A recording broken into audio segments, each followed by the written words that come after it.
नमस्कार. The max news नेटवर्कमध्ये सर्व दर्शकांचे स्वागत. निवडणुकी संदर्भातल्या बातम्या निष्ठावान कार्यकर्त्यांसाठी. आम्ही उमरेड शहरातले जितक्या निष्ठावान कार्यकर्त्यांना डावलल्या गेलेल्या त्या सगळ्यांच्या बाईट्स घेतो, त्यांच्यावर झालेल्या अन्यायाला वाचा फोडण्याचं काम करतो. त्यापैकी एक आहे कावरापेठ एरियामधून राहणारे सुजितजी कुरटकर. निष्ठावान कार्यकर्ते, वर्षोगणती त्यांनी भारतीय जनता पार्टीत काम केलं. आज त्यांची ही सीट नाकारण्यात आली, म्हणजे त्यांना उमेदवारी देण्यात नाही आली. त्यांचं काय म्हणणं आहे? दादा, तुमचं आमच्या चॅनलमध्ये स्वागत आहे. काय म्हणाल? तुम्ही एक निष्ठावान कार्यकर्त्यापैकी तुमची सीट नाकारली. नमस्कार, मी सुजित हरिभाऊ कोटकर, कावरापेठ प्रभाग क्रमांक 6 मध्ये स्वतंत्र उमेदवार म्हणून मी आता आहे. भारतीय जनता पार्टीमध्ये मी एकूण आतापर्यंत 13 वर्षापासून मी काम करत आहे. एक निष्ठ राहून मी पक्षासाठी झटत आहे. सर्वात आधी मला युवा मोर्चाचे पद देण्यात आलं, त्याच्यानंतर ओबीसी आघाडी अध्यक्ष, त्याच्यानंतर मला संपर्क प्रभू, त्याच्यानंतर युवा मोर्चा अध्यक्ष, त्याच्यानंतर आता महामंत्री भारतीय जनता पार्टी म्हणून असे मला पद देण्यात आले. आणि मी सर्व पदाला एकनिष्ठ राहून पक्षासाठी मी काम करत राहिलो. आणि मी जेव्हा ओबीसी आघाडी अध्यक्ष होतो तेव्हा कित्येक आंदोलन ओबीसीसाठी झाले.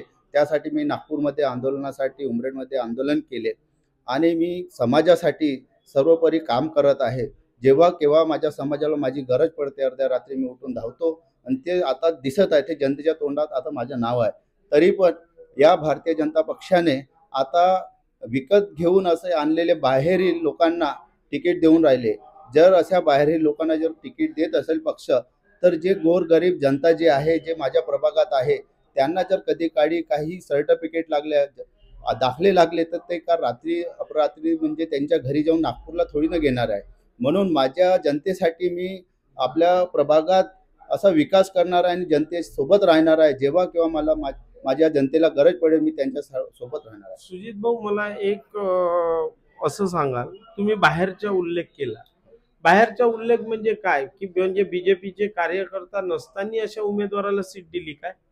हो, मी एकनिष्ठ कार्यकर्ता बीजेपीत आहे आणि माझ्यासोबत एक मुन्ना बुटुल्या पण आहे. आम्ही असे पक्षात कार्यकर्ते असून त्यांनी पक्षाने बाहेर म्हणजे नागपुरात असणारा, भलाही त्यांचं घर इथं आहे पण ते नागपुरात वास्तव्य आहे त्यांचं, तरी पण पक्षांनी त्यांना उमेदवारी दिली. का बरं दिली? पण असं मला माहीत पडलं का त्यांनी विकत घेतल्यासारखे त्यांनी म्हणून त्यांना तिकीट दिली. तुमच्यावर अन्याय झाला म्हणून तुम्ही आता अपक्ष लढा. भविष्यात कधी पुन्हाहून त्या भाजपमध्ये जाण्याचा विचार आहे? नाही, आता मी राजीनामा दिला आहे. आता मी त्या पक्षात कधीच वापस जाणार नाही आणि मी निवडून आलो तरी जे नगर परिषदला जे बी सरकार बसेल मी त्यांच्यासोबत राहील. धन्यवाद दादा.